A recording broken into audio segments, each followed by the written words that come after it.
itu terdapat malam nuzulul Quran, ya.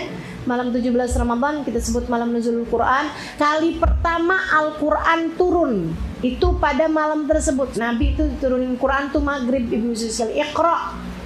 Iqra bismi rabbikal ladzi khalaqal insana min 'alaq, turunnya pas 17 Ramadan. Kemudian saudaraku sekalian, di malam 17 itu juga merupakan malam Badar. Malam 17 Ramadan, malam terjadinya perang Badar, di mana Nabi Muhammad berdoa dengan doa yang sangat serius, minta kemenangan buat umat Islam, yang karena doanya Nabi, Allah di saat perang Badar menangkan umat Islam walaupun jumlah mereka jauh lebih sedikit dibandingkan kaum kafir Quraisy. Kaum kafir Quraisy 1000 orang, Bu. Umat Islam 313.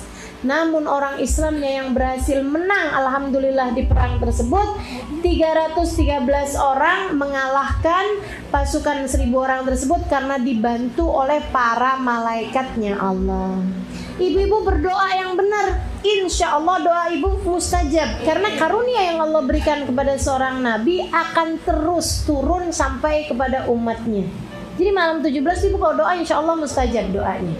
Doa minta biar dimenangkan menghadapi hawa nafsu, minta biar dimenangkan menghadapi bisikan setan, minta biar dimenangkan menghadapi kemalasan diri sendiri dalam beribadah. Capek nggak ngadepin diri sendiri yang begitu malasnya buat ibadah? Saya capek. Ini kita perlu nih doa yang benar, terutamanya pada waktu-waktunya. Nah ini malam 17 Ramadan waktu yang paling tepat. Nanti kita doanya pakai wasilah ahli Badar. Gimana tuh wasilah ahli Badar? Pakai nyebut-nyebut namanya orang-orang yang perang Badar. Yang perang Badar 313. Tapi susah bacanya karena nama-namanya kan panjang gitu ya. Nah kalau ibu-ibu susah bacanya, udah baca yang gampang aja. Namanya sholawat Badar. Salatullah salamullah ala Rasulillah, salatullah salamullah ala yasin habibillah, tawassalna bismillah wa bil hadi rasulillah wa kulli mujahidin lillah bi ahlil badri ya Allah. Nah itu kita minta bi ahlil badri ya Allah, dengan keberkahannya pasukan perang Badar ya Allah kabulkan hajat kami. Badar, tahukah kamu siapa kamunya yang di situ? Kita, oh bukan, Nabi besar Muhammad sallallahu alaihi wasallam yang kepadanya diturunkannya Al-Quran. Tahu nggak kamu wahai Muhammad apa itu Lailatul Qadar? Kok pakai nanyanya ke Nabi Muhammad alaihi wasallam? Seolah-olah Allah nih mau menyiratkan kepada kita umatnya Nabi Muhammad alaihi wasallam bahwa aku memberikan Lailatul Qadar nih karena Nabi Muhammad. Ma adrak ma Lailatul Qadar. Tahu kamu wahai Muhammad apa Lailatul Qadar? Karena itu tuh urusan antara Allah sama Nabi Muhammad alaihi salatu wasallam. Allah lagi mau ngasih tahu gitu pada Nabi Muhammad alaihi salatu wasallam bahwasanya si Lailatul Qadar itu diberikan kepada umatnya adalah karena Nabi besar Muhammad sallallahu alaihi wa ala alihi wa sahbihi wasallam. Teman-teman saudaraku sekalian yang saya muliakan, kayak gini, alam taro kaifa fa'ala rabbuka bi ashabil fil. Alam taro, tahukah kamu wahai Muhammad apa yang Allah perlakukan, Tuhanmu perlakukan kepada ashabul fil? Itu Allah lagi mau ngasih tahu bahwa aku bikin Abroha, aku hancurkan dengan pasukan ababil, itu karena di tahun tersebut kamu mau lahir. Teman-teman, tahukah engkau bahwa kejadian Abroha diserang sama burung ababil waktu mau menghancurkan Ka'bah, itu kejadiannya hanya berselang sekitar 40 hari dari lahirnya Nabi Muhammad. Sehingga Nabi kalau ditanya kapan lahir, pada tahun gajah, di tahun yang sama, hanya selang berapa waktu aja gitu. Karena memang Itu Allah SWT berikan kepada Nabi Muhammad SAW. Alam taro, apakah kamu tidak melihat? Karena memang hal itu diberikan oleh Allah SWT karena Nabi Muhammad SAW. Demikian pula dengan Lailatul Qadar. Ma adrak ma Lailatul Qadar. Tahukah Muhammad apa itu Lailatul Qadar? Lailatul Qadri khairun min alfi syahr. Lailatul Qadar itu yang pertama lebih baik daripada 1000 bulan. Kenapa diberikan kepada Nabi Muhammad? Karena Nabi Muhammad yang minta, meskipun secara tersirat, tidak tersurat. Meskipun itu nggak langsung disampaikan sama Nabi, tapi Nabi meminta itu. Gara-garanya Nabi itu diceritain sama malaikat Jibril umat-umat yang terdahulu. Ada umatnya Nabi Musa sujud. Itu waktu sujudnya doang dihitung 1000 bulan. Orang kan nggak mungkin sujud terus ya. Ada pakai makan, kayak tidur, pakai kamar mandi, kayak ini itu segala macam. Waktu sujudnya doang dihitung tuh 1000 bulan. 1000 bulan 83 tahun. Nabi dengernya ya ampun. Malaikat Jibril cerita lagi gitu.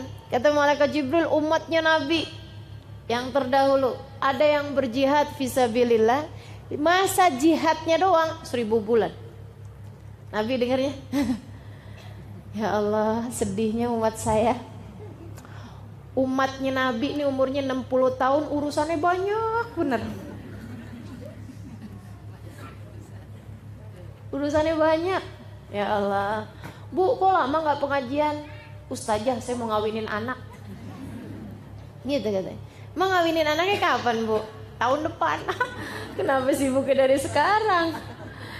Ya Allah, urusannya banyak kita nih ya. Kita urusan bulan puasa aja banyak apa gak urusannya? Banyak. Aduh, segala macam ya. Dari nyiapin kue, nyiapin baju. Hah? Iya benar, aduh segala macem deh urusan, luar biasa banyaknya gitu.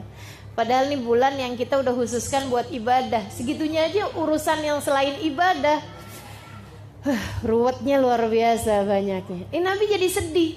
Nah kalau umur umat saya ini cuma 70 tahun, cuma 60 tahun, 70 tahun, ibadahnya dihitung berapa lama? Kepotong tidur aja udah 1/3 umur. Karena kan rata-rata orang tidur 8 jam. 8 jam itu kan 1/3-nya hari. Ya, 1/3-nya 24. Nah, kalau orang tidurnya 28 jam, itu pun teman-teman sekalian, tidur 8 jam itu kita tuh udah jamak takdim waktu bayi. Iya kan? Waktu bayi itu antara tidur sama jaganya sama bangunnya banyakan tidurnya anak bayi. Katanya sampai dengan ada yang bilang 21 jam pertama ya, hari-hari pertama. Habis itu kemudian menjadi 16 jam, kemudian menjadi 14 jam, menjadi 12 jam gitu dan seterusnya. Jadi kita udah takdim sebenarnya. Sebenarnya sekarang nih udah waktunya buat ngurang-ngurangin. Karena udah kepotong waktu bayi itu. Ya Allah. Sedikit sekalian saya muliakan, ini umurnya udahlah pendek 70 tahun dipotong sama banyak urusan, belum tidurnya, belum siap-siap mau tidurnya. Belum makannya, belum ininya, ya Allah. Waktu ada umatnya Nabi Musa nih. Nabi Musa lewatin jalan, udah kelihatan perempuan lagi nangisin kuburan. Ya Allah nangis. Nabi Musa samperin, Bu kenapa nangis? Anak saya meninggal Nabi Musa. Lagi sehat-sehatnya, lagi seger-segernya. Umur berapa tahun? 60 tahun. Kalau umur orang tersebut itu sampai 500 tahun, 800 tahun, kan 60 tahun lagi seger-segernya. Bener gak? Lagi seger-segernya gitu. Lagi kayak umur 20 tahun di kita barangkali seperti itu kan gitu ya. Bahkan mungkin malah belasan tahun ABG gitu. Lagi ABG. Kita 60 tahun udah lucu juga. Udah lucu juga ya. Udah mulai lupa-lupa gitu. Tinggal diketawain aja sama anak-anaknya, sama cucu-cucunya. Ya Allah. Jadi gitu. Akhirnya kemudian Nabi Musa bilang, Bu, ibu tahu nggak? Nanti tuh akan ada umat zaman akhir umurnya emang segitu, 60 tahun. Wah, nggak sempet ngapa-ngapain dong, nggak sempet bangun rumah, nggak sempet kawin. Kata si ibu itu, 60 tahun bentar amat gitu. Kata Nabi Musa, oh enggak Bu, kawin, bahkan nggak sekali. Nah, gitu ya, ada yang kawin 2 kali, 3 kali gitu. Ya Allah, ya Allah. Katanya ibu tersebut, andai saya hidup di zaman tersebut, saya nggak pakai bikin rumah, saya bernaung aja di bawah pohon. Ntar kalau lagi panas datang ke arah sebelah sini, kalau dingin, kalau sore datang ke arah sebelah sini. Dia bilang, ibadah aja sama Allah, nungguin sampai mati. Betapa pendeknya umur-umur mereka. Ya Allah, nih kita nih dikasih umur nih pendek-pendek zaman akhir. Kenapa dikasih umurnya pendek? Teman-teman saudaraku sekalian, karena kalau nggak pendek buminya nggak muat.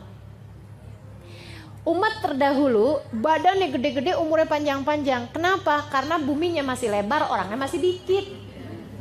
Kan buminya lebar nih, orangnya masih dikit, gimana coba? Kan kalau orangnya nggak gede-gede, langkahnya kecil-kecil kan nggak nyampe-nyampe. Nggak ketemu-ketemu nih sama temen-temennya nih. Mau reunian gitu ya, lama. Jadi mau bukber. Jadi orangnya sama Allah dibikin gede-gede dan umurnya panjang-panjang. Jadi orang tuh bisa sampai ngawinkan, maksudnya sampai nemuin masa kawinnya anaknya atau cucunya yang ke-7 generasi itu masih ketemu gitu. Nah umurnya 1000 tahun, iya kan? Umurnya 800 tahun kan keburu tuh, sampai ngeliatin cucu yang ke-7 generasi keberapa tuh masih kelihatan gitu. Nah ini teman-teman, iya kalau ulang tahun ya, kepikir aja nih si ibu, bosen kali ulang tahun lagi gitu ya, ulang tahun lagi. Iya, wow udah nggak dikasih kado tuh kayaknya, udah kelamaan. Teman-teman sedikit sekalian saya muliakan, habis gitu kemudian tambah orangnya tambah banyak, apalagi sekarang udah banyak, udah padat bener kan. Gitu. Nah ini kalau kemudian orangnya umurnya panjang-panjang, buminya nggak muat, iya nggak? Makanya kemudian harus ada yang meninggal. Maka umur umat tambah ke belakang tuh tambah semakin pendek. Nabi Muhammad bilang, a'mar ummati ma baina 60 wa 70. Umur umatku ini antara 60 sampai dengan 70 tahun. Wa qalil man yujawiz 80. Dikit banget yang lebihin 80 tahun. Kalau udah orang umur 80 tahun begitu sakit, orang udah langsung doanya mudah-mudahan husnul khotimah gitu. Nah, sakitnya cuma sakit kepala doang. Inna anzalna fi lailatul qadr. Wa ma adrak ma lailatul qadr? Lailatul qadri khairun min alfi syahr. Nah karena Nabi ini diceritakan tentang amalan umat-umat yang terdahulu, ibadah-ibadah mereka yang panjang-panjang karena memang waktu hidup mereka panjang. Jadi Nabi merasa sedih gitu. Waduh, nah kalau kayak gini modelnya umat saya dapat apaan ya di akhirat? Gitu. Umat saya, waduh belakangan semuanya nih. Balasan-balasan Allah buat mereka nih yang kecil-kecil nih. Allah tuh teman-teman saudaraku sekalian nggak bisa lihat Nabi Muhammad sedih. Nih ya, kalau orang taat kepada Allah Subhanahu Wa Taala, Allah tuh bisa begitu. Allah tidak bisa melihatmu sedih.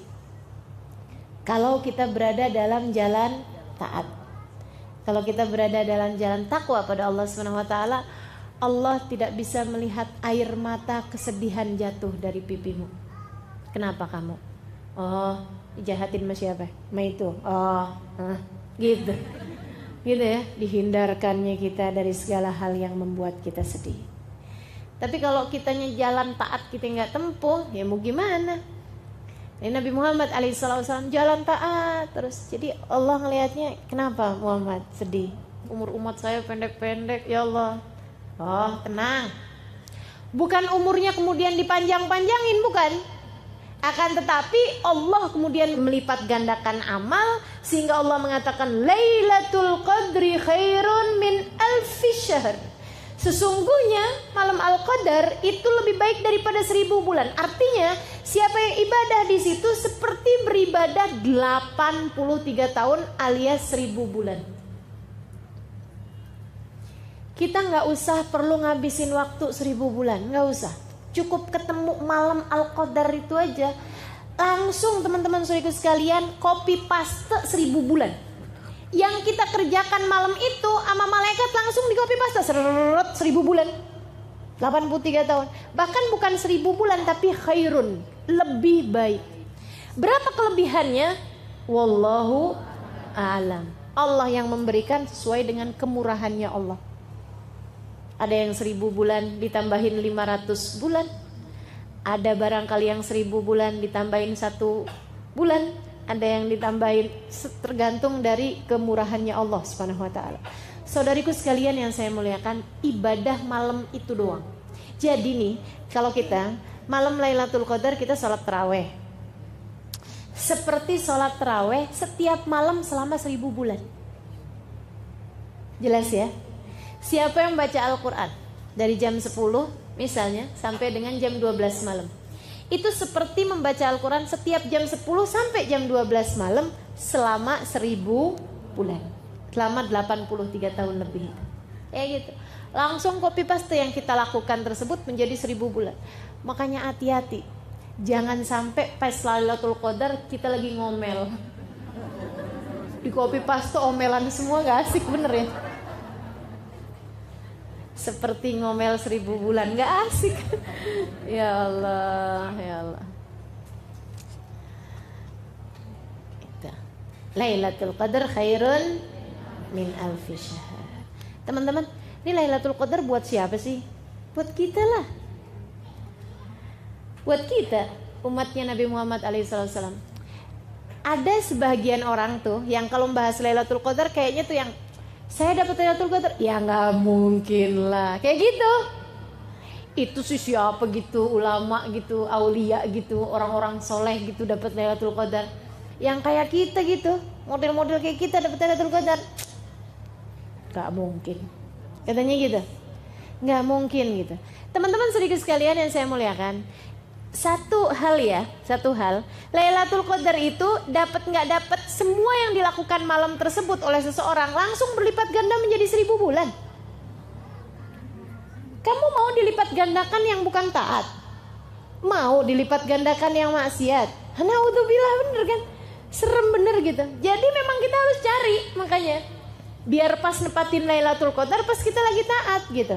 Itu satu. Yang kedua, Lailatul Qadar itu buat kita. Lailatul Qadar hiya lailat qadrina. Lailatul Qadar adalah malam Lailatul Qadarnya kita. Kenapa? Karena gini, kalau umatnya selain umat Nabi Muhammad kan udah gak mungkin dapat Lailatul Qadar, ya kan? Ini kan hadiah Allah buat Nabi Muhammad, buat umatnya Nabi Muhammad alaihissalam. Sehingga yang gak beriman kepada Allah, gak beriman kepada Nabi Muhammad, walaupun mereka mau bikin kebaikan apapun di malam tersebut, ya nggak bisa apa-apa, orang mereka nggak beriman gitu. Jadi teman-teman saya sekalian, khusus buat umatnya Nabi Muhammad. Nah, umatnya Nabi Muhammad nih, kan ada yang gini, ada yang kerjaannya taat mulu, orang baik-baik, muhsinin, kelas-kelas orang sangat soleh. Ada yang kerjaannya durhaka mulu, ngerjain dosa mulu, belum berada dalam jalan taat kepada Allah, gitu ya. Puasa kagak, bulan Ramadan nih, sholat boro-boro, gitu ya. Puasa enggak, sholat enggak, sedekah enggak, gitu. Kerjaannya minum-minuman keras, nggak ada bedanya antara Ramadan bukan bulan Ramadan, kan gitu ya. Itu yang sebelah sana kayak begitu. Umatnya Nabi sih, umatnya Nabi, la ilaha illallah Muhammad Rasulullah. Kalau ditanya Tuhannya siapa, Allah, tanya nabinya siapa, Muhammad. Tapi mereka enggak mengerjakan taat sama sekali, ahli maksiat. Yang sebelah sana ahli taat, taat mulu, para wali-walinya Allah, para kekasih-kasihnya Allah, para ulama-ulama yang soleh solehat, ya kan? Yang sebelah sana. Di tengah-tengahnya ada kita, taat, iya. Baca Quran, ngomongin orang, iya. Gitu deh, gitu ya. Bakti sama orang tua, iya. Kadang-kadang berani juga, iya. Gitu. Yang kayak kita nih, sa'ah fasa'ah, Maksudnya sesaat taat, sesaat maksiat, sesaat ngerjain kebaikan, sesaat ngerjain keburukan. Yang model kayak kita gitu. Saudara sekalian, kalau buat ahli maksiat sekalipun Lailatul Qadar nggak ada bedanya buat mereka. Mabok-mabokan juga gitu ya. Nauzubillah misalnya zina jalan juga gitu. Ngerjain kemaksiatan jalan juga. Di malam-malam Ramadan juga nggak ada bedanya buat mereka. Kayak begitu ya. Nah kalau buat mereka, adakah Lailatul Qadar buat mereka? Enggak lah. Orang ngerjain taat juga kagak. Gitu ya. Tahu kita bukan buat mereka. Maksudnya buat orang-orang soleh tuh Ustazah. Teman-teman sekalian, kalau buat orang-orang soleh itu nggak perlu Lailatul Qadar. Nggak perlu Lailatul Qadar. Ketika Syekh Abdul Qadir Jailani ditanya, ya Syekh, mata Lailatul Qadar? Oh hai Syekh, kapan Lailatul Qadar? Ditanya sama Syekh Abdul Qadir Jailani, lana aulakum, buat saya atau buat kalian? Yang nanya bingung, emang beda-beda gitu? Beda-beda lah katanya Syekh Abdul Qadir Jailani. Amalana fakullu layalina layalil qadar. Kalau buat kami, semua malam kami Lailatul Qadar.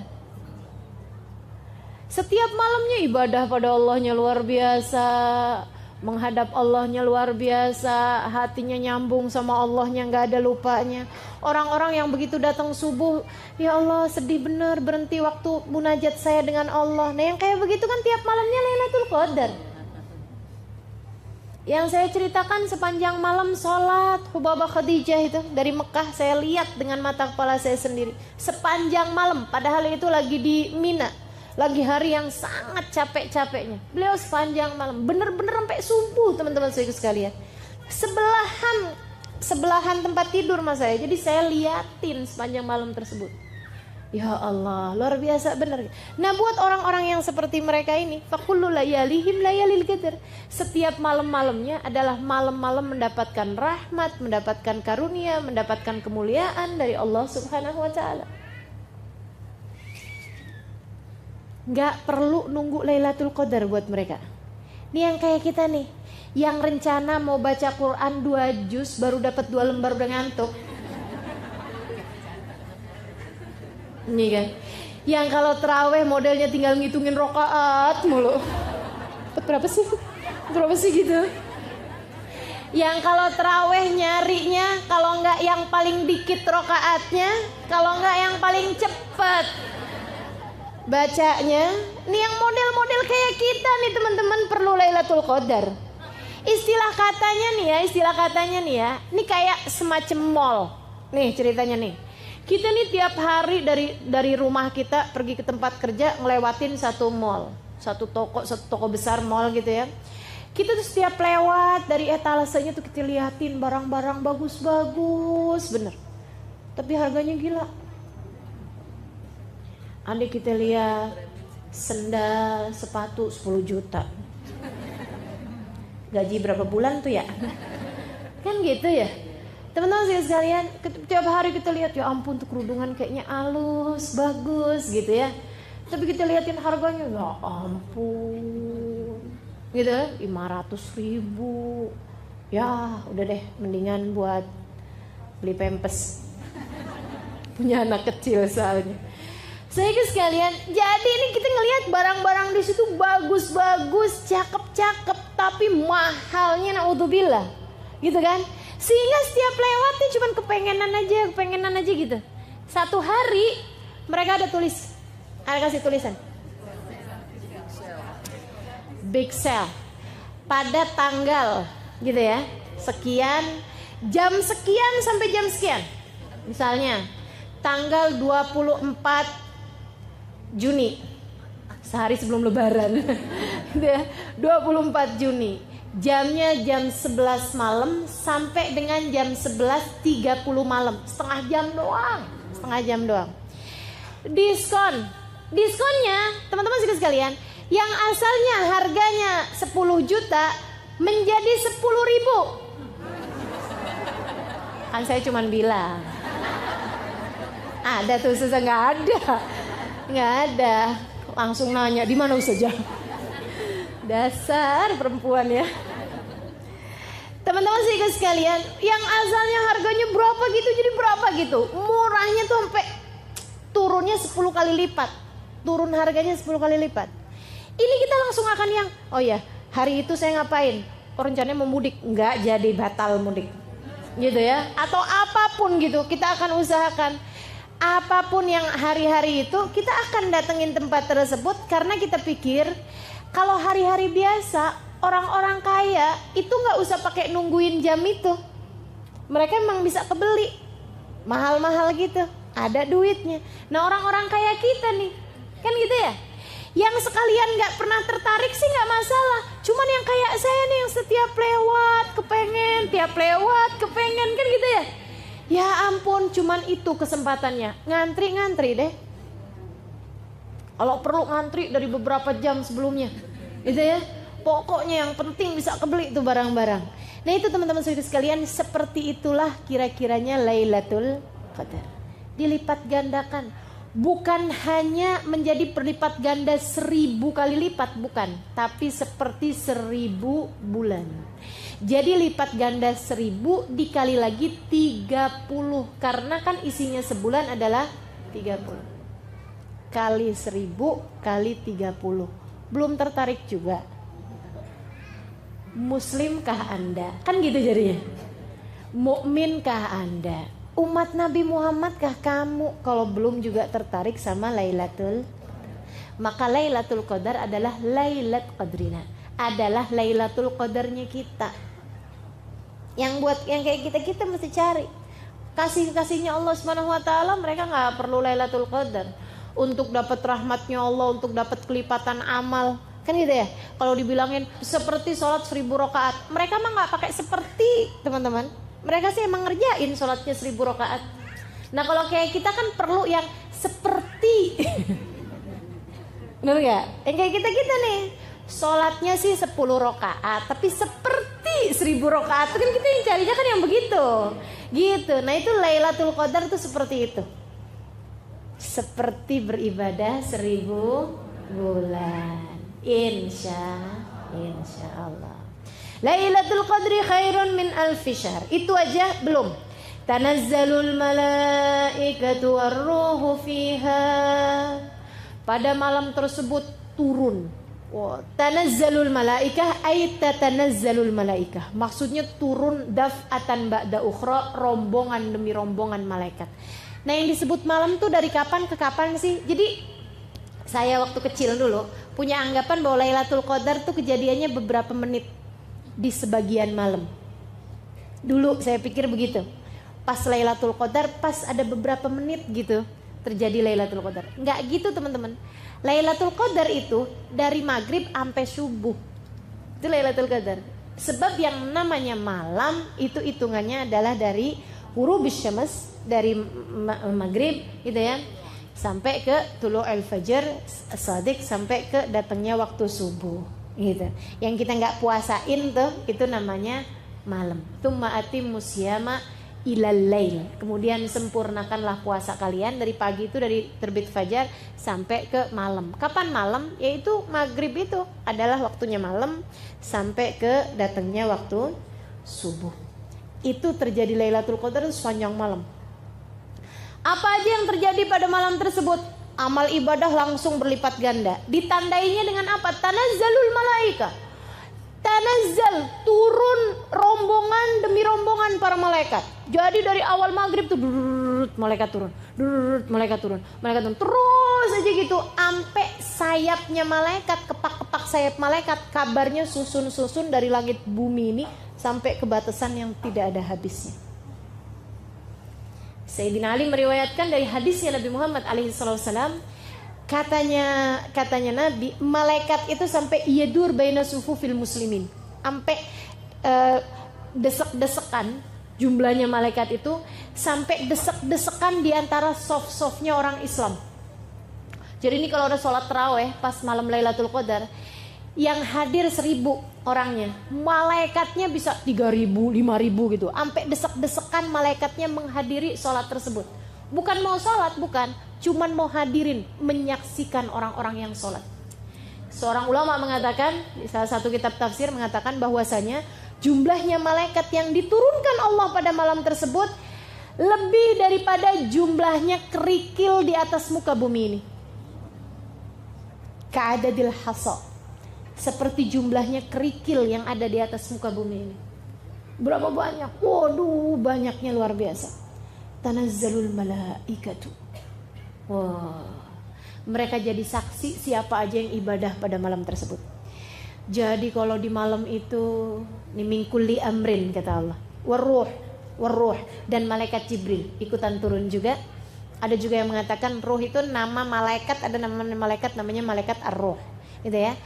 Banyakan pendapat sih mengatakan bahwa ar-ruh yang dimaksud di situ adalah malaikat Jibril. Malaikat Jibril turun juga fiha pada malam tersebut biidzni rabbihim, dengan perintah dari Tuhan mereka, dengan perintah dari Allah Subhanahu wa taala, min kulli amrin, menyelesaikan urusan mereka. Urusan mereka menjadi saksi-saksi ibadahnya kita di atas muka bumi.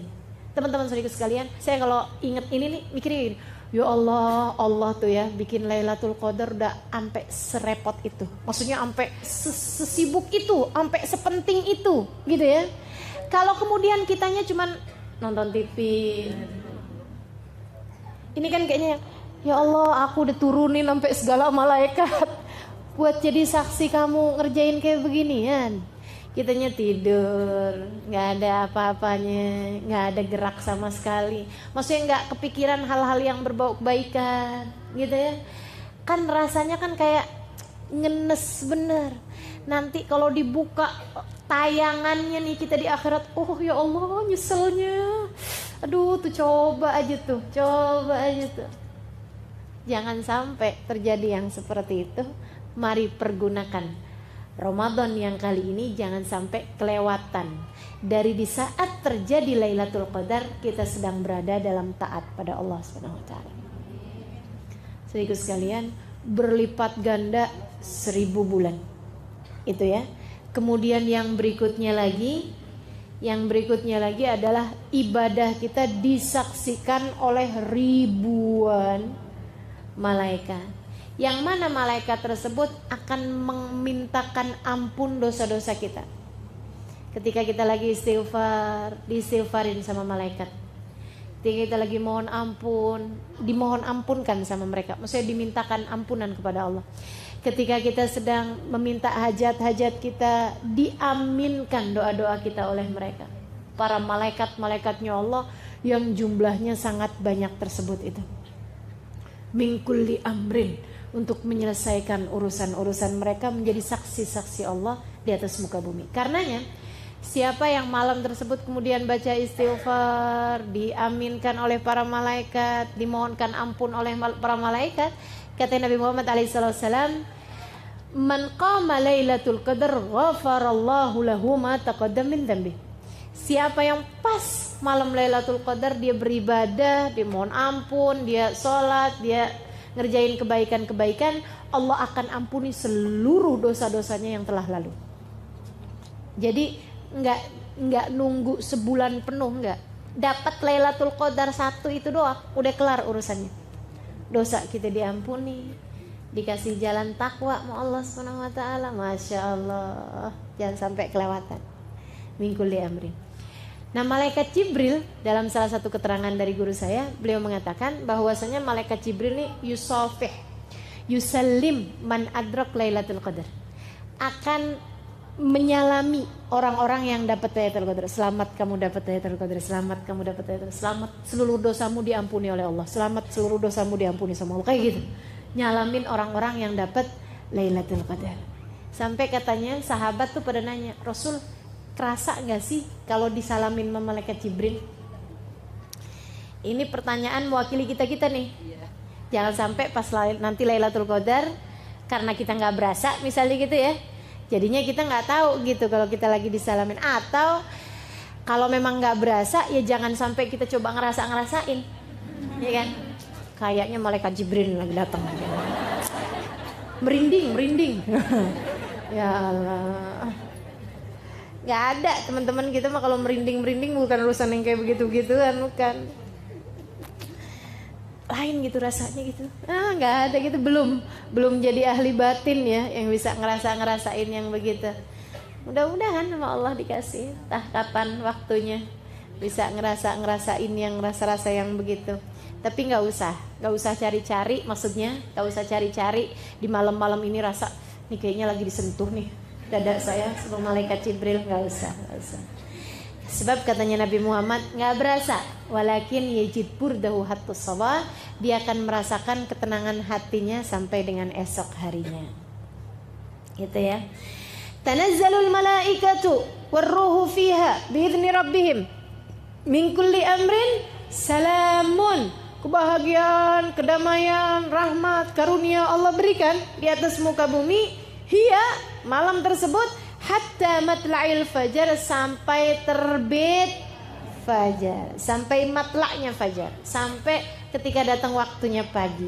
Sehingga sekalian, kapan dong kejadiannya nih Lailatul Qadar? Udah nggak sabaran rasanya ya, kita mau dapetin nih Lailatul Qadar nih dengan segala apapun yang dijanjikan. Sehingga sekalian, Nabi waktu ditanya jawabnya pernah macem-macem. Bahkan Nabi sih ada secara umumnya bilang kayak begini, carilah di setengah terakhir dari Ramadan, carilah di malam ganjil terakhir di Ramadan, malam ganjil setengah terakhir di bulan Ramadan. Jadi 15, 17, 19, 21, 23, 25, 27, 29. Teman-teman sekalian, ada lagi hadis yang mengatakan, katanya Nabi Muhammad, carilah. Ini ada seorang sahabat, saya lupa namanya. Dia nanya kemudian, dia bilang, ya Rasulullah, kapan sih Lailatul Qadar? Kata Nabi Muhammad, di bulan Ramadan. Dia nanya lagi, kapan Rasulullah Lailatul Qadar? Maksudnya pengen lebih spesifik gitu ya. Kata Nabi Muhammad, di 10 terakhir Lailatul Qadar, di ganjil 10 terakhir Lailatul Qadar. Dan jangan nanya lagi, kata Nabi Muhammad, 10 Ramadan terakhir gitu ya, 10 Ramadan terakhir tapi malam ganjilnya. Terus dia nanya lagi, Rasul kapan sih Lailatul Qadar? Biar lebih enak gitu ya nyarinya. Kata Nabi Muhammad, carilah di 7 hari terakhir dari malam Ramadan. Gitu. Tapi ada hadis juga yang waktu Nabi Muhammad ditanya, kata Nabi Muhammad, dia malam 17. Ada juga yang mengatakan dia malam 27. Dan Nabi gitu. Ada juga yang mengatakan dia malam 29. At-tasi'at wa 20 gitu. Ala kulli hal, para ulama kemudian mengambil pendapat, katanya Imamul Haddad dalam kitabnya Nasaih ad-Diniyah, beliau mengatakan kalau begitu modelnya berarti Lailatul Qadar itu berkemungkinan terjadi berbeda-beda setiap tahunnya. Mungkin di malam itu yang Nabi Muhammad ditanya malam 17, kan gitu ya. Mungkin sudahnya itu Nabi Muhammad tanya malam 27. Akan tetapi kemungkinan terbesarnya terjadi adalah pada salah satu dari 5 ganjil terakhir di bulan Ramadan. 21, 23, 27, 25, 27, 29. Udah segitu aja tuh. Kan gampang bener. Apalagi kalau ngelihat hadis yang terakhir saya bawakan tadi, 7 hari terakhir di bulan Ramadan yang ganjilnya berarti kan 23, 25, 27, 29. Sisa 4 malam aja. Gampang bener. Gitu ya nyarinya. Udah aja. 4 malam apa ruginya sih teman-teman kalau kita ibadahin? Toh juga ibadah. Andai pun bukan Lailatul Qadar, gak pernah juga memberi kerugian kepada kita. Gitu ya. Aduh nyesel nih, udah ibadah tadi malam ternyata bukan Lailatul Qadar. Gak mungkin kejadian gitu. Yang ada kejadiannya, ya ampun jadi Lailatul Qadar tuh, ya Allah nyeselnya. Kan gitu yang ada. Gitu ya. Jadi teman-teman hanya nyari 1 dari 5. Itu kan berarti perbandingannya hanya 20%. Sangat besar kemungkinannya. Cari itu. Atau misalnya yang 25% nih, yang 23, 25, 27, 29. Jadi ini dari mulai 21 kali ini nih Lailatul Qadar. Gitu ya. Nanti yang 23 kayaknya ini Lailatul Qadar. Lihatnya agak-agak lebih adem daripada biasanya. Ya. Malam 25 gitu ya. Anginnya ini nih sepoi-sepoi. Malam 27 Oh, ulama bilang Lailatul Qadar kebanyakan kejadiannya malam 27, kata Habib Ali Habsyi, paling banyak terjadi Lailatul Qadar pada malam 27. Malam 29, kesempatan terakhir jangan sampai kelewatan. Gitu, teman-teman. Jadi kita nyarinya mesti kayak gitu. Jangan yang dibalik, malam 21 terlalu awal. Malam 23 gerah. Malam 25 kayaknya anginnya tiupnya lebih kenceng. Gak mungkin kayaknya. Malam 27 kok gerimis ya. Malam 29 hujan gede. Iya. Kapan tuh Lailatul Qadarnya? Udah gak usah nyari-nyari yang fisik-fisik kayak begitu, fisik kayak gitu ya. Udah aja langsung. Meskipun memang kalau ditanyakan adakah ciri-cirinya secara fisik, ada, dan disampaikan oleh Nabi Muhammad SAW. Katanya Nabi Muhammad salah satu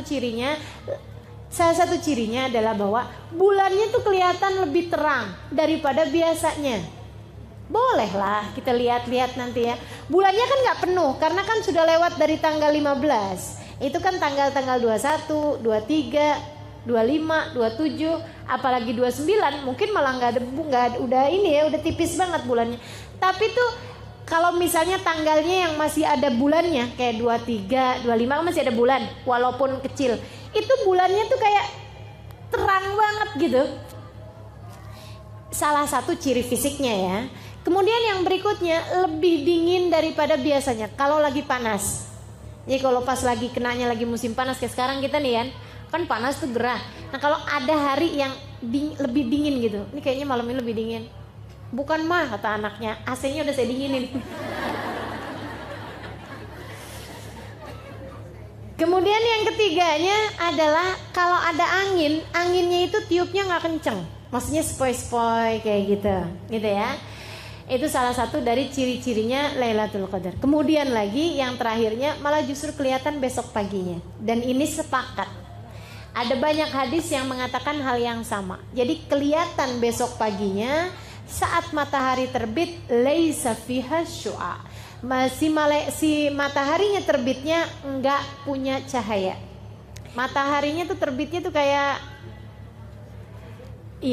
sendu gitu ya, kayak mendung-mendung tapi nggak mendung gitu, kayak nggak kelihatan bentuk mataharinya bulat tuh nggak gitu, temaram gitu. Itu pagi-pagi saat matahari terbit sampai entaran jam berapa, jam 9, jam 10 baru kelihatan terang, kayak gitu. Kenapa? Nabi nggak nerangin kenapa, tapi saya pernah dapat keterangan dari guru saya. Kenapa mataharinya itu tidak terlihat terang ke bumi? Karena cahaya matahari tertutup dengan kepak-kepak sayap malaikat yang kembali naik ke atas langit. Ya Allah, kalau aja kita bisa lihat, tapi kita nggak usah cari lihat, ya, nggak usah kepengen lihat. Kayak apa nih? Jangan juga cari-cari. Siapa tahu saya kapan-kapan bisa lihat kepak-kepak sayap malaikat, gitu. Nah itu ya. Kalau itu kejadiannya misalnya malam 21 tadi malam, pagi-paginya udah kayak begitu. Jangan jadiin putus asa. Oh berarti tadi malam udah ya udah deh kalau gitu nggak usah ibadah lagi. Nggak gitu, jangan. Siapa tahu itu mendung biasa. Siapa tahu itu memang mataharinya kayak begitu. Ntar liatin lagi, ntar jangan-jangan ada lagi yang kayak gitu kan. Jadi tetaplah beribadah. Toh juga hanya mencari 1 dari 5 malam yang kalaupun bukan Lailatul Qadar kita juga tidak akan menyesal, karena memang memberdirikan 10 malam yang terakhir adalah merupakan ibadah yang selalu dilakukan oleh baginda kita Nabi Muhammad SAW. Dan juga 10 hari yang terakhir tersebut berisi tiket-tiket bebas dari api neraka. Membebaskan diri hati. Nah ini tema kita hari ini, membebaskan diri dari penyakit hati. Bu, karena yang berpenyakit ini bukan cuman badan. Kita disebut manusia karena punya badan dan juga punya hati. Dan yang bisa kena sakit bukan cuman badan kita, Bu. Badan kalau sakit ujungnya cuman mati. Dan mati itu nggak pakai sakit, semua orang juga emang pasti. Orang hidup belum tentu sempat sekolah. Orang hidup belum tentu sempat nikah. Orang hidup belum tentu habis nikah dapat anak. Orang hidup muda belum tentu sampai tua. Tapi yang pasti semua orang hidup pasti merasakan mati. Badan tuh seapa-apanya sakit. Kalau sakit badan ujungnya cuman mati. Dan mati itu keharusan, keniscayaan sebagai seorang manusia. Masalahnya kalau sampai yang sakit bukan badan tapi hati. Bu, Dek, Nak, mau sebut ibu-ibu doang soalnya banyak adik-adiknya nih ntar ngiri. Jadi sekarang nih kayaknya mesti nyebut semua generasi nih. Bu, Dek, Nak, Nek. Ada nenek-nenek juga ya. Hati kalau sakit bahayanya besar. Kenapa gitu? Bisa nggak selamat? Sebab Allah Subhanahu wa taala mengatakan dalam Al-Qur'an, ala lisani sayyidina Ibrahim al-Khalil, sesuai dengan lisannya Nabi Allah Khalil, ketika Allah menceritakan tentang doanya Nabi Ibrahim alaihi salam, Rabbi la tukhzini yawma yub'atsun yawma la yanfa' mal wala banun illa man atallaha biqalbin salim. Kata Allah, ya Allah, jangan hinakan saya di hari Engkau membangkitkan hamba-hambamu. Jangan buat saya kecewa di akhirat nanti, ya Allah. Yauma la yanfa' mal. Akhirat, hari orang gak selamat bawa harta. Wala banun, hari orang gak selamat bawa anak. Jadi yang punya anak banyak jangan bangga dulu. Wah, saya mah tenang dah, punya anak 30. Jangan bangga dulu, sebab keselamatanmu tidak tergantung dari itu. Yauma la yanfa' mal wala banun. Lantas yang selamat orang yang datang bawa apa?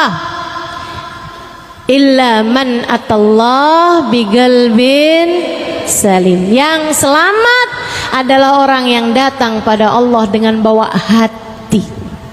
Hati yang selamat, hati yang bagus, hati yang pantas, hati yang bercahaya.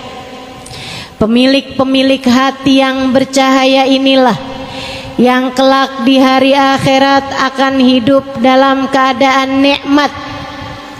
Kalau kamu kepengen hidupmu senang, kelak di hari akhirat nanti, akan kalau kamu pengen hidup kamu dari sejak di dunia dikaruniai kehidupan yang baik, kehidupan yang bahagia, kehidupan yang terarah, kehidupan yang solehah, pastikan kamu punya modalnya hati yang selamat. Selamat dari apa? Selamat dari kotoran-kotorannya. Selamat dari penyakit-penyakitnya. Selamat dari kegelapan-kegelapannya. Apa kotorannya hati? Kotorannya hati adalah dosa. Kata Nabi Muhammad alaihi salatu wassalam, idza adnabal abd nakat fi qalbihi nuqtah sauda fa in istaghfar wa taba musih wa illa. Kata Nabi Muhammad, seseorang apabila mengerjakan dosa maka tertorehlah di lantai hatinya, di ruang hatinya satu titik hitam. Kalau dia bertaubat, dia beristighfar, dia mohon ampun kembali kepada Allah, dihapus titik hitamnya. Kalau enggak, titik hitam terus ada. Bikin dosa lagi, titik hitam lagi. Bikin dosa lagi, titik hitam lagi, sampai hatinya penuh dengan kotoran-kotorannya hingga hatinya menjadi gelap, tak lagi bercahaya. Nanti kalau hati udah banyak kotoran-kotorannya, hatinya jadi berpenyakit. Penyakitnya hati apa aja? Banyak. Imamul Haddad dalam kitabnya menyebutkan penyakit-penyakit hati paling berbahaya. Kata beliau, salah satu dari penyakit hati paling berbahaya namanya kibir, kesombongan. Kesombongan ini merupakan penyakit hati yang sangat berbahaya. Lawannya sombong adalah tawadhu. Sombong merasa diri lebih baik daripada orang lain. Saya sih duduk di belakang, tapi nih ya, kalau orang tahu siapa saya, pasti saya bakal didudukin di depan.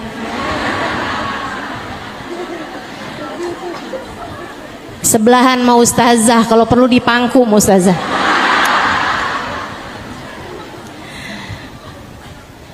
Nah ini nih, merasa diri lebih baik gitu.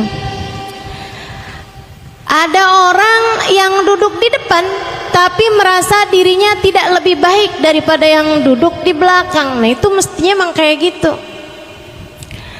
Yang berbahaya, udahlah dia duduknya di belakang, maju-maju, pengen duduknya paling depan, pakai dorong-dorong orang. Ada yang begitu? Mana orangnya? Ada yang ngacung di belakang. Insyaallah. Hati-hati sama sifat namanya kesombongan. Kesombongan merasa diri lebih baik daripada orang lain. Ngelihat orang yang lebih tua, ya ampun tuh orang pasti dosanya udah banyak. Saya dong mudaan, dosa saya nggak segitu banyaknya dibandingkan dengan dia. Ngelihat yang masih muda, ya ampun dia mah sholatnya belum banyak, ibadahnya belum banyak. Saya dong udah berapa kali lewatin Ramadan.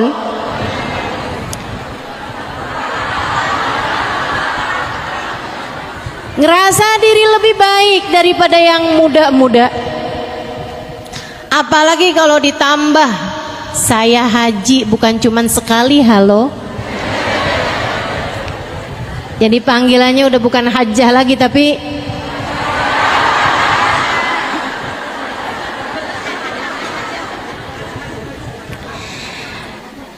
merasa diri lebih baik daripada orang lain, entah karena ibadah, entah karena ilmu, apalagi karena harta.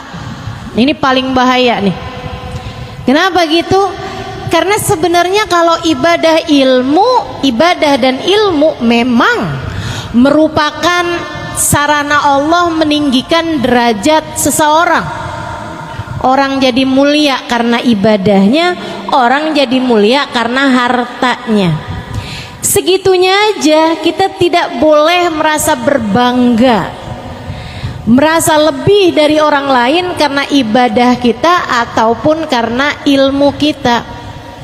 Apalagi kalau disebabkan karena harta yang sejatinya memang bukan merupakan pertanda Allah cinta, Allah memuliakan seorang hamba.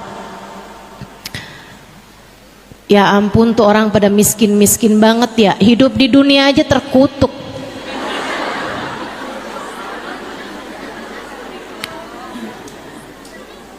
Ya ampun, hina banget sih tuh orang-orang pada buat makan aja susah.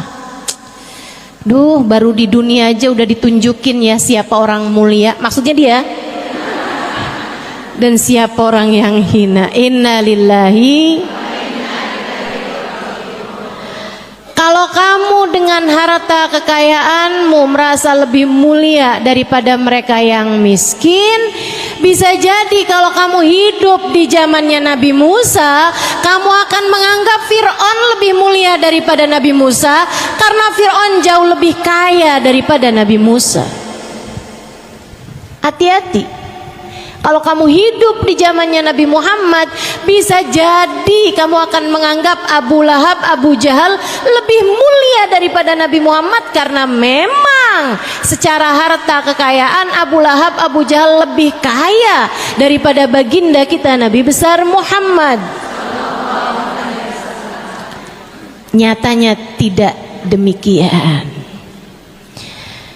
Ngelihat orang pinter, tuh orang ya ilmunya mah banyak tapi ngomongnya doang. Ustazah tuh hafal hadis berapa banyak tapi bisa ngomongnya doang. Prakteknya mah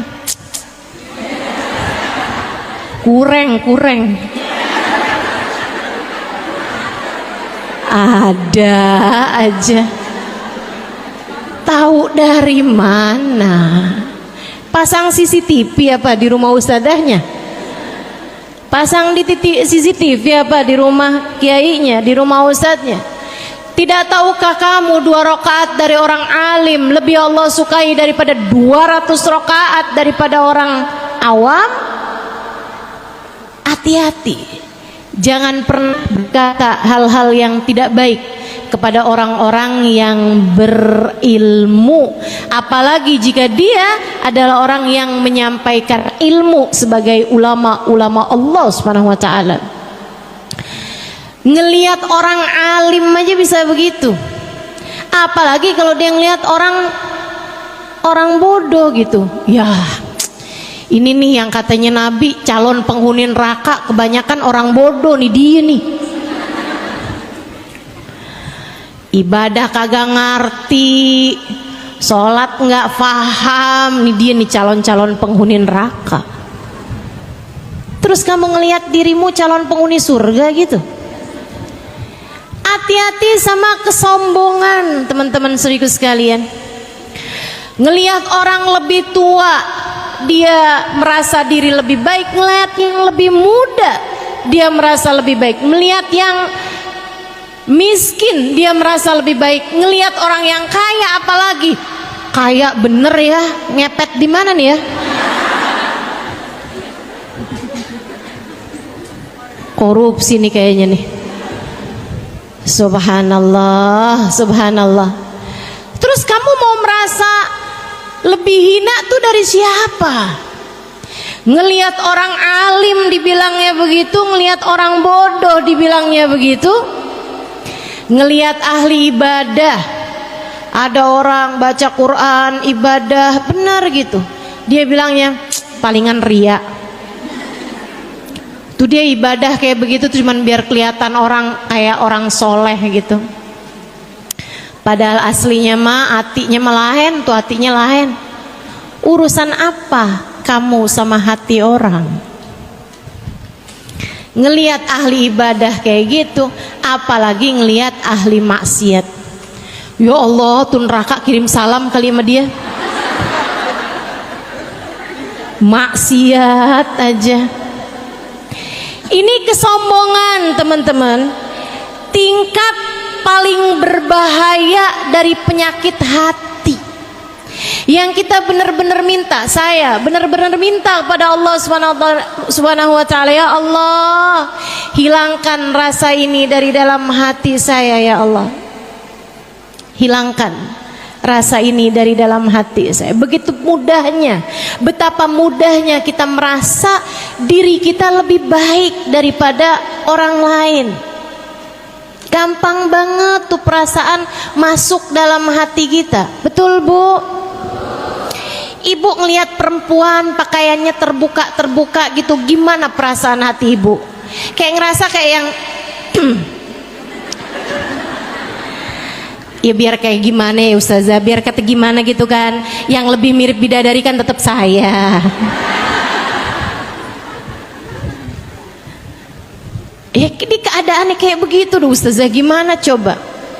Nih Bu, saya kasih tahu, Gimana caranya berpikir agar melihat orang lain selalu memungkinkanmu untuk melihat dia lebih baik daripada dirimu.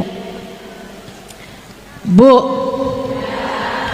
Allah tidak pernah memberi jaminan padamu atas surgamu. Siapa di antara kita? Siapa di antara kita yang udah datang malaikat Jibril ngasih tahu, dah tenang, kamu masuk surga udah pasti? Ada? Siapa di antara kita yang pernah bermimpi Nabi Muhammad, kemudian Nabi Muhammad berkata, tenanglah, kamu ada di belakangku? Siapa di antara kita yang sudah mendapatkan jaminan bahwa kelak nanti saat melewati jembatan kakimu akan ditetapkan Allah hingga tidak tergelincir dan masuk ke dalam surga Allah tanpa hisab, tanpa azab? Siapa di antara kita yang bahkan dapat memastikan di saat ajal datang menjemputnya dia mati dalam husnul khatimah? Siapa di antaramu yang bisa memastikan dirimu mendapatkan kemuliaan semacam itu? Bukankah kamu, saya, kita semua adalah orang-orang yang berada dalam keraguan, apakah kiranya Allah ridho kepada kita ataukah Allah murka kepada kita? Bukankah selagi belum ruh keluar dan melihat tempat kembali kita adalah surga, bukankah selama waktu itu kita masih belum nyata keadaan kita masih belum jelas keadaan kita? Akankah ditetapkan dalam jalan taat, ataukah kita diusir dari rahmat Allah Subhanahu wa taala dan dibiarkan dalam keadaan maksiat? Siapa di antara kita yang bisa memastikan bahwa di saat ajal datang menjemputnya, yang keluar dari lisannya adalah kalimat La ilaha illallah? Siapa di antara kita yang dapat memastikannya? Saya, kamu, kita semua sama-sama mahkumin, sama-sama yang diberi putusan. Hakim tertingginya hanya satu, namanya Allah, yang telah mengatakan tentang dirinya, alaihissallahu biahkamil. Bukankah Allah adalah hakim yang seadil-adilnya? Bu, Dek, Allah tuh gak pernah wajib memasukkan kita ke dalam surga. Ini saya serem sih kalau lihat ini. Serem saya kalau ingat ini. Allah gak pernah wajib memasukkan Halimah Ali terus dalam surga. Dan Allah bisa, kuasa untuk memasukkan saya ke dalam neraka. Sama, kamu juga gitu. Allah tidak wajib memasukkanmu ke dalam surga. Allah bisa, kuasa memasukkanmu ke dalam neraka dan membuatmu menderita sehabis-habisnya atau bahkan selama-lamanya. Bisa apa kamu? Bisa apa kita? Kalau Allah menetapkan kita sebagai orang-orang yang dihabis-habiskan oleh Allah Subhanahu wa taala dalam siksanya, bisa apa kita? Sebagaimana manusia, orang-orang lain Yang kamu lihat dia sekarang berbuat maksiat, yang kamu lihat saat ini berbuat dosa, meninggalkan ibadah, pakaiannya terbuka atau apapun aja dari jenis kesalahan yang kamu lihat ada dalam diri mereka, bisa saja jika Allah kemudian memasukkan mereka ke dalam surga. Apa bisanya kamu? Kalau Allah mau memasukkan dia ke dalam surga, kamu bisa apa? Kalau Allah memasukkan dia ke dalam surga, kamu bisa apa? Tuh yang kamu lihat, perempuan yang tiap malam dianterin sama orang laki-laki yang beda-beda. Kamu bilang, ih, murahan sekali. Bisa jadi kalau Allah ingin memasukkannya ke dalam surga, kamu bisa apa? Terus yang kamu lihat dirimu itu udah sholat, udah ibadah, kalau Allah nggak mau memasukkanmu ke dalam surga, kamu bisa apa? Karena ya guru saya Sayyidil Habib Umar bin Hafid menyampaikan, inna lillah sifah, Allah subhanahu wa ta'ala punya satu sifat, namanya la yubali, Allah tidak peduli. Jika Allah hendak menyayangi seorang hamba, Allah akan memuliakan dia meskipun masa lalunya bergelimang dosa. Allah kalau ingin memuliakan seorang hamba, dinaikannya derajat hamba tersebut meskipun sebelumnya maksiat demi maksiat dia lakukan di atas muka bumi ini. Jika Allah menghendaki untuk menyayanginya, Allah dengan mudah menaikkan derajat orang tersebut di sisi Allah. Allah tidak peduli.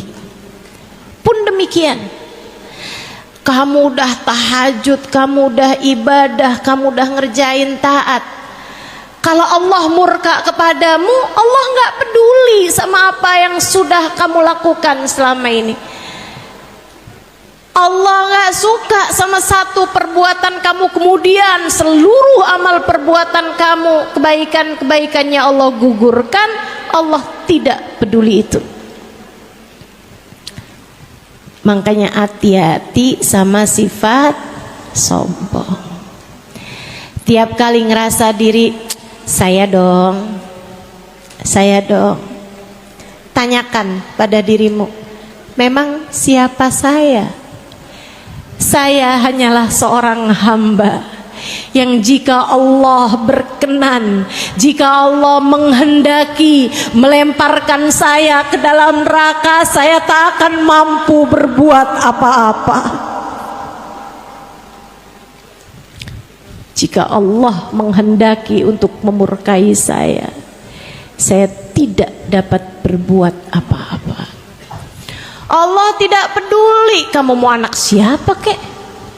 Allah nggak peduli kamu mau sekolahnya di mana kek. Allah nggak peduli mau kamu udah bolak-balik pergi haji umroh kek. Kalau Allah nggak suka, kamu bisa bilang apa? Allah murka, kita bisa bilang apa? Terus ingat-ingat itu dalam hatimu. Terus sampaikan itu dalam jiwamu. Mudah-mudahan dapat jadi obat dari kesombongan kita selama ini. Insya Allah. Teman-teman saudariku sekalian yang saya muliakan, dulu ada satu Hawari. Hawari itu kayak sahabat buat Nabi Muhammad. Ini punyanya Sayyidina Isa bin Maryam, Nabi Allah Isa. Jadi kalau orang dekat sama Nabi Muhammad, beriman kepada Nabi, namanya kan sahabat Nabi. Kalau sahabatnya Nabi Isa namanya Hawari, yang Allah ceritakan dalam Al-Quran, qalal hawariyuna nahnu ansarullah, itu ya, Hawari. Ada Hawari, jadi Hawari sahabatnya Nabi Isa, deket sama Nabi Isa, sampai sama Allah karena dia dekat sama Nabi Isa, senang khidmat, senang taat sama Nabi Isa, Allah kasih kemuliaan. Kalau dia jalan ada awan naungin dia. Ini teman-teman, kamu kalau dengar kemuliaan-kemuliaan semacam ini, jangan pernah doa minta dikasih kayak begitu. Nggak, ini saya serius, jangan ketawa. Saya serius nih ya. Kalau kamu dengar ada orang bisa tahu isi hati manusia, kamu jangan, ya Allah kasih dong saya kayak gitu ya Allah. Jangan. Kenapa gitu? Nah, kamu tuh nggak ada awan naungin di atas kamu aja, kamu bisa sombong. Gimana kalau jalan kemana-mana naungin awan? Kamu nggak tahu isi hati orang aja, kamu gampang mau suudzon sama orang lain. Gimana kalau kamu dikasih lihat isi hati orang? Makanya kalau saya sih, saya doa minta sama Allah, ya Allah, jangan sampaikan kepada saya selain kebaikan orang-orang ya Allah. Karena saya cukup sulit untuk menjaga hati agar tetap husnudzon, berbaik sangka. Jauh lebih mudah bagi saya agar tidak mendengar keburukan-keburukan tentang orang lain disampaikan kepada saya. Yang buruk-buruk dari orang jangan sampai dan nyampe ke telinga saya. Sedikit sekalian yang saya muliakan, Hawari ini, sahabat Nabi Isa ini, kemana jalan awan naungin di atas dia. Satu hari dia lagi jalan di sebuah perkampungan, kemudian di ujung perkampungan tersebut ada gurun pasir. Saat melewati itu, dia sambil awan naungin di atasnya, dan dia jalan dalam keadaan terhormat, bajunya putih, pecinya putih, mukanya bercahaya, asar dari ibadah, asar dari zikir, bekas-bekas zikir kelihatan, bekas-bekas wudhu kelihatan dari wajahnya, dari tubuhnya, cahaya ibadah. Dia lagi jalan seperti itu, dia ngelewatin orang baru habis mabuk. Ini diceritakan Imam Ghazali, kalau saya nggak salah ingat ada di Minhajul Abidin. Dia pun ketika ngelewatin orang ini, orang mabuk, baru habis mabuk, kayak malam-malam tuh mabuk, terus tergeletak gitu aja di jalan, badannya kotor, bau mulutnya busuk, mukanya kotor, badannya bau, dia dalam keadaan terhina di tanah. Orang ini ketika lewat, dia menjauh, bukan karena takut dipukul, orang mabok kan namanya orang mabok ya, enggak gitu, tapi dia ngelihatnya, ih ahli maksiat, ih neraka nih orang ini nih, ahli maksiat bener-bener nih, ih jangan sampai dosa-dosa dia ntar nularin saya nih kan ahli taat, jalan deket-deket, jangan deket-deket nih, ntar saya kecipratan nih, kecipratan dosanya, kecipratan maksiatnya. Dia pun jalan agak jauh-jauhan gitu dari orang tersebut, menghindar. Si orang mabuk tadi ini, dia kebangun gitu kan beberapa saat sebelum orang tadi lewat. Dia liatin dirinya, pusing kepalanya, bau badannya, lapar perutnya, pada sakit semua. Dia kemudian mikir, hidup gak enak banget ya. Emang nih kalau maksiat sama Allah nih kayak gini nih. hidupnya nggak enak, gara-gara jauh dari Allah nih kali ini ya. Gak enak banget hidup saya nih, kotor, terhina, lapar. Gak lama dia lihat orang tadi lewat di samping dia tuh. Dia bilang, tuh ahli taat, mukanya berseri-seri, badannya bersih, jalan dalam keadaan terhormat, awan pula naungin di atas dia. Enaknya jadi ahli taat kepada Allah. Saya nih jadi ahli maksiat, hinanya hidup saya. Dia kemudian duduk. Dia bilang, ya Allah, kalau saya balik kepadamu, Engkau terima enggak ya Allah? Terima kan ya Allah? Saya mau hidup taat aja ke jalanmu ya Allah. Ampuni dosa-dosa saya, jadikan saya ahli taat kepadamu ya Allah. Dia kemudian berdiri. Saya pengen ibadah kepadamu ya Allah. Dia mikir ibadah apa yang paling dekat. Ya udah dah, dia menapaki tapakan-tapakan orang soleh yang ada di hadapan dia. Dia ikutin jalannya, dipas-pasin sama dia langkahannya orang tersebut. Ya Allah, sebagaimana Engkau telah menjadikan orang itu soleh yang ada di hadapan saya juga minta dong ya Allah, dijadikan orang soleh seperti dia ya Allah.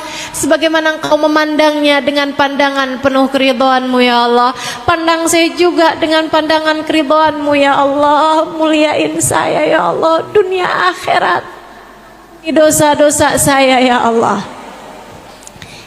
Dia jalan ngikutin langkahannya orang soleh tadi, Hawari tadi itu. Si Hawari noleh ke belakang, lah ngapain dia ngikutin saya? Ih, dia ngikutin saya nih kan, ntar saya ketularan sama dosa-dosanya, ntar saya jadi akhirnya jadi orang kayak dia juga. Ih, amit-amit, amit-amit. Ngapain situ orang ngikutin saya? Dia terus mempercepat langkahnya. Fa'auhallahu ila Nabi Allah Isa bin Maryam. Allah memberi wahyu kepada Nabi Isa bin Maryam. Nggak lama sudah beberapa perjalanan, berapa ratus meter perjalanan, ada Nabi Isa menunggu mereka berdua. Kata Nabi Isa, Allah telah mewahyukan kepada saya, kamu wahai peminum ahli maksiat, akan tetapi kamu datang pada Allah dengan bertaubat dan hatimu bersih, sehingga kamu bisa memikirkan kebaikan orang yang ada di hadapan kamu. Kamu berharap mendapatkan berkah dari Hawari sahabatku ini. Allah mengatakan bahwasanya Allah telah mengampuni seluruh dosa-dosamu itu. Nabi Isa kemudian bilang pada sahabatnya, dan kamu bahkan awan menaungimu setiap kali kamu berjalan, tapi hati kamu tidak mampu kamu jaga dari kesombongan. Kamu merasa diri lebih baik dari laki-laki pemabuk ini, padahal dia telah kembali ke jalan Allah. Allah telah mewahyukan kepadaku bahwasanya Allah telah menggugurkan semua kebaikan-kebaikan dan pahala-pahala kamu. Sekarang kamu sama dia sama-sama berada di titik nol. Mulailah langkah perjalanan menuju Allah.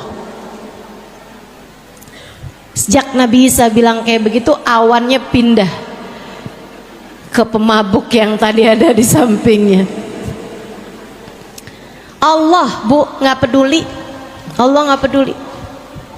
Allah nggak peduli. Ada orang ahli maksiat kayak gimana, Allah mau tinggiin, Allah nggak peduli. Allah, Bu, makanya jangan pernah gampang-gampang menghakimi siapapun. Kamu kalau pingin menghakimi, hakimilah dirimu sendiri, introspeksilah dirimu sendiri, fahamilah bahwa sampai dengan umur setua ini Allah belum memberikan jaminan apa-apa mengenai akhirat kita.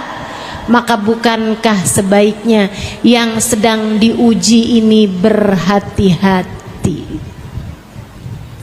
Hati-hati, terutama dalam urusan menjaga hati. Itu penyakit hati berbahaya, namanya kesombongan. Ada lagi disebut oleh Imam Al-Haddad dalam kitabnya Adab Sulukil Murid, penyakit hati yang juga nggak kalah berbahayanya, namanya hasad. Apa itu hasad? Iri dengki. Apa tuh iri dengki? Nih gampangannya, seneng lihat orang lain susah, susah lihat orang lain seneng. Itu hasad.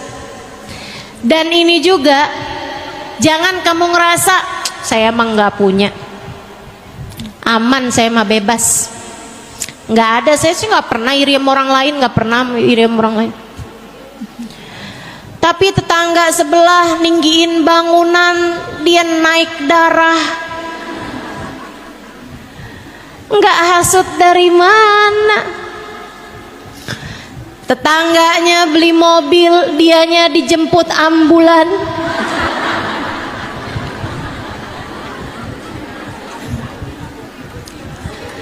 Ada anak tetangganya dilamar bolak-balik, sementara anaknya sendiri udah masuk umur tapi belum datang-datang juga jodohnya.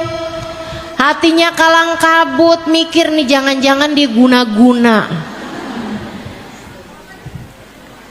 Hatimu berpenyakit, segeralah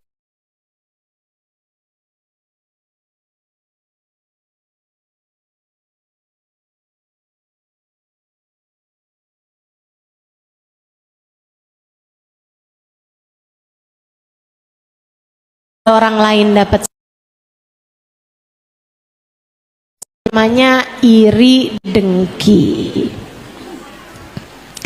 Kalau ada orang lain dapat senang, ikut senang aja juga. Kalau ada orang lain dapat susah, ikut susah juga aja. Kenapa? Sebab kata Nabi Muhammad, badan kita ini satu. Orang mukmin itu badannya satu. Kalau ada orang mukmin sakit, orang mukmin lainnya akan ikut merasakan kesakitannya. Bu, nih sekarang lagi masa-masanya Palestina mendapatkan kedoliman semacam itu, tentu kita sakit, hati kita sakit melihatnya. Tapi jangan yang jauh-jauh kamu sayangin, yang deket-deket pas giliran dapat kesusahan, ya emang dia mah kayak gitu tuh orangnya. Ada tetangga perempuan kecelakaan, ketabrakan mobil, dia mah kayak gitu, emang nggak nurut melakinya, pantes. Yang jauh-jauh dapat kemalangan bisa kamu sayangin, kenapa yang di dekat-dekat kamu malah kamu syukurin? Hatimu jangan biarkan ia dipenuhi dengan hasad, dengan rasa iri dan dengki. Mudah-mudahan Allah selamatkan kita semuanya. Tapi gimana ya Ustazah, ada tuh orang yang hati saya tuh kayak nggak pernah biasa aja gitu. Kalau yang lain sih nggak apa-apa nih, tapi kalau sama dia tuh emang kayaknya dianya juga emang suka kayak gitu sama saya Ustazah. Jadi saya juga akhirnya kayak gitu sama dia juga tuh. Saya pokoknya kalau dia dapat kesenangan saya kesel aja gitu. Kesel aja saya Ustazah. Gimana cara ngobatinnya? Kamu harus tahu dulu bahwa itu sesuatu hal yang sangat merusak agamamu. Al-hasad haliqatuddin. Kata Nabi Muhammad, sifat hasad itu adalah pencukur agama. Kayak rambut nih gondrong, kena cukur langsung botak. Iman kamu, agama kamu kayak begitu. Katanya Nabi Muhammad dalam hadis yang lain, al-hasad ya'kulul hasanat kama ya'kulun narul hatab. Hasud makanin kebaikan kayak api memakan kayu bakar. Kamu ibadah sehari, kena hasud sekali, habis ibadahmu sehari itu. Bahkan kadang-kadang ibadah seminggu, habis kena hasud sekali. Kadang-kadang ibadah sebulan, habis kena hasud sekali. Bahkan kadang-kadang ibadah setahun, habis kena hasud sekali. Bahkan kadang-kadang ibadah seumur hidup, habis sama sekali karena termakan oleh rasa hasud yang menggerogoti dalam hati seseorang. Hati-hati sama sifat hasud. Jangan hasud. Sama-sama belajarnya, tapi yang ini sukses, yang kamu kurang sukses, ya nggak apa-apa. Sama-sama buka usahanya, yang dia maju, yang kamu enggak, ya nggak apa-apa. Bu, Allah yang ngasih rezeki buat semua orang, Allah yang paling tahu. Apalagi kalau kamu ngerasa, ya Allah, dulu waktu toko saya sendirian, toko saya laku ya Allah. Giliran tetangga toko juga, dia yang lebih laku ya Allah, bangkrutkanlah toko dia ya Allah.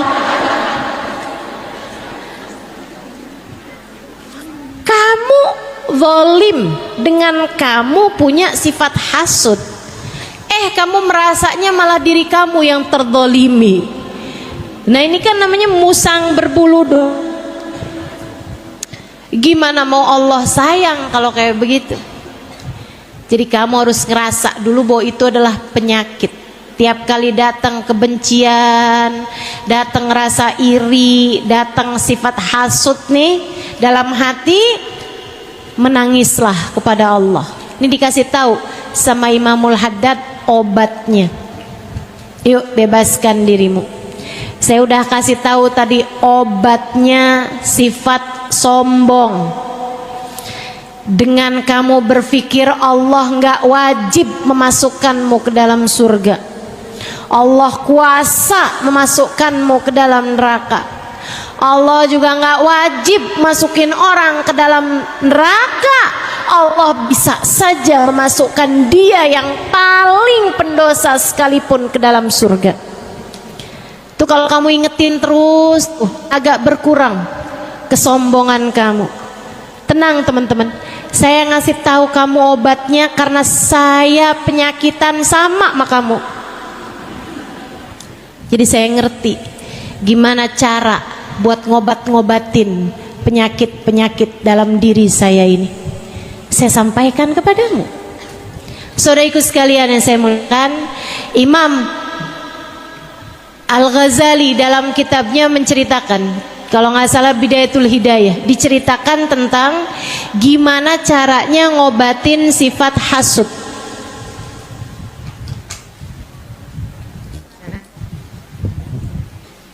Ya, kita akan berhenti sejenak, mau adzan, nanti habis selesai adzan kita lanjutkan kembali.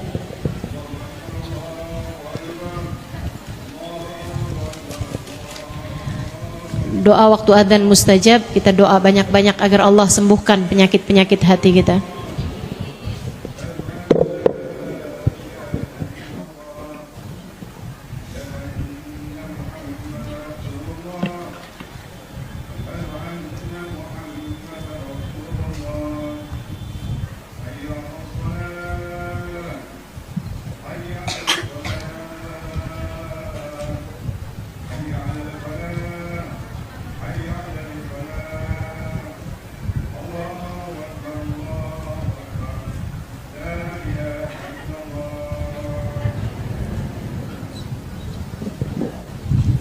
La ilaha illallah, alhamdulillah alamin, Allahumma salli ala sayyidina Muhammad wa ala ali sayyidina Muhammad. Allahumma rabb hadhihi ad-da'wati at-tammah والصلاة القائمة هات سيدنا محمد الوسيلة والفضيلة والشرف والدرجة العالية الرفيعة وأبث المقام المحمود الذي وأته إنك لا تخلف الميعاد يا أرحم الراحمين. ربي اغفر لي ولوالدي ربي اغفر لي ولوالدي ربي اغفر لي ولوالدي ربي اغفر لي ولوالدي ربي اغفر لي ولوالدي وارحمهما كما ربياني صغيرا. وصلى الله على سيدنا محمد وعلى آله وصحبه وسلم والحمد لله rabbil alamin. Imam Al-Ghazali dalam kitabnya menyebutkan obat penyakit hasud. Kalau kamu merasa diri kamu nih dikuasai sama sifat rasa hasud, biasanya ya maaf, biasanya tuh kalau ibu rumah tangga hasudnya juga sama ibu rumah tangga. Biasanya penjahit hasudnya juga masih sama penjahit. Biasanya maaf, pejabat hasudnya juga masih sama pejabat. Biasanya kalau maaf nih ya, biasanya kalau ustazah hasudnya juga sama ustazah. Makanya hati-hati nih sama sifat ini nih, hati-hati bener-bener. Perempuan biasanya hasudnya juga sama perempuan. Istri biasanya juga hasudnya sama istri-istri yang lain gitu, kayak seneng gitu kan. Kenapa kok saya nih jadi istri kok kayak menderita gitu. Akhirnya hasud, ada istri yang lain dapat hadiah.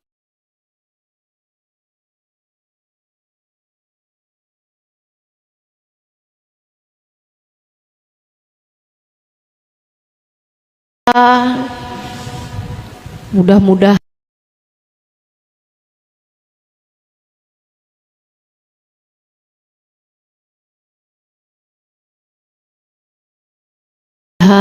suaminya nggak lagi sayang sama dia.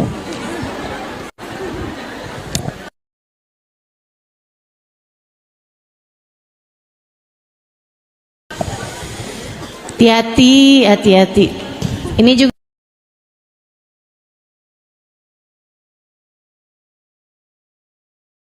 nih Bu nih, kalau ibu-ibu kalau dapat kenikmatan nggak selalu harus ibu taruh di media sosial.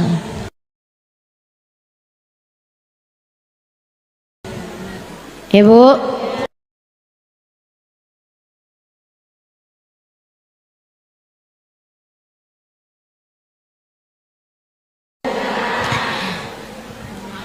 baru habis ditransfer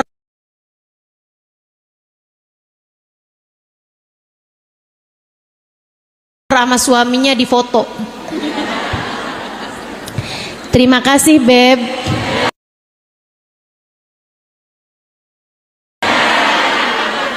Semoga rezekinya melimpah ruah. Habis itu taruh di bawahnya rezeki istri solehah.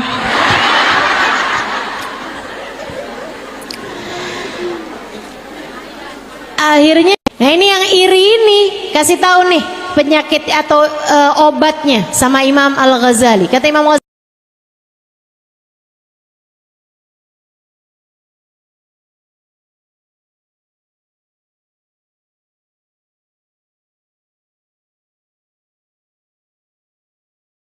kamu dilanda dengan perasaan iri sama orang tersebut saat kamu sujud, terutamanya saat sholat malam, terutamanya kamu bilang, minta sama Allah dalam hatimu, ya Allah tambahkan rezeki orang itu ya Allah, tambahkan kekayaannya ya Allah, tambahkan terus kekayaannya ya Allah. Tuh hati kayak nggak terima, dia dikasih segitu aja kita udah kesel, apalagi ditambahin. Tapi Bu, obat semakin pahit biasanya semakin mujarab.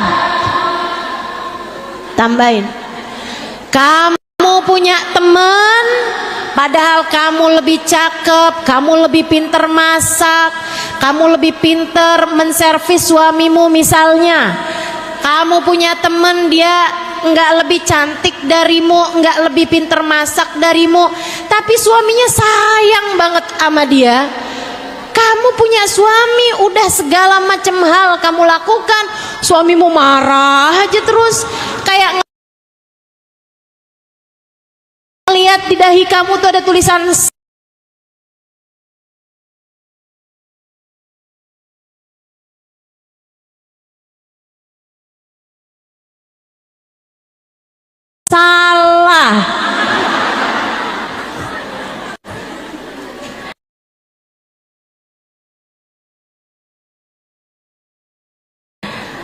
Kamu iri aja ngelihat dia tuh.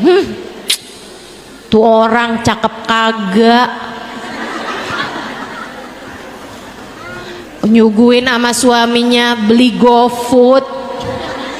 Tapi suaminya sayang banget sih sama dia. Kesel banget kamu. Rasanya kamu kayak kepengen gitu biar dia tuh nggak lagi disayangin sama suami dia gitu. Kalau kamu ngerasa kayak gitu saat kamu sujud, kamu doain, ya Allah tambahkanlah rasa sayang suaminya kepada dia ya Allah.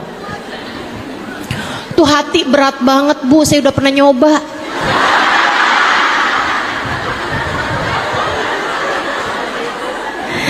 Tapi kan emang ya, dokter itu yang bisa ngobatin yang pernah punya sakit yang sama.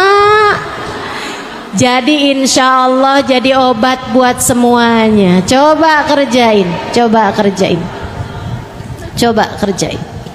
Tiap kali rasa benci dalam hatimu menguasaimu, doakan orang tersebut biar dapat segala kebaikan, dapat segala kebaikan, dapat segala kebaikan. Dan saya ngelihat orang nggak belajar tapi cerdas banget sih. Hati saya rasanya yang saya harus belajar banyak nih biar bisa ngerti gitu kan. Saat saya lagi sujud saya doain, ya Allah tambahkan kecerdasannya ya Allah, tambahkan ilmunya ya Allah, bukakan padanya ilmu ladunimu ya Allah. Pelan-pelan rasanya jadi hilang, pelan-pelan rasanya jadi hilang. Malah kalau kamu bisa lagi deketin, datengin orang itu. Hati nih rasanya, kita kan kalau lagi sebel sama orang, Bu jangan kata kita suruh deketin, ngeliatin mukanya aja ogah. Betul? Sebut namanya aja, si itu siapa? Si itu. Sampai nyebut namanya aja nggak mau. Nih obatnya nih, kalau kamu lagi sebel sama orang, benci sama orang, hasut sama orang, datengin, salamin, pelukin, bilang sama dia, saya sayang sama kamu. Hilang, setannya hilang, setannya hilang, percaya saya, setannya hilang. Obat tuh emang berawanan, Bu.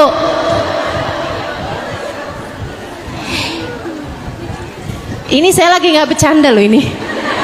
Serius, saya sangat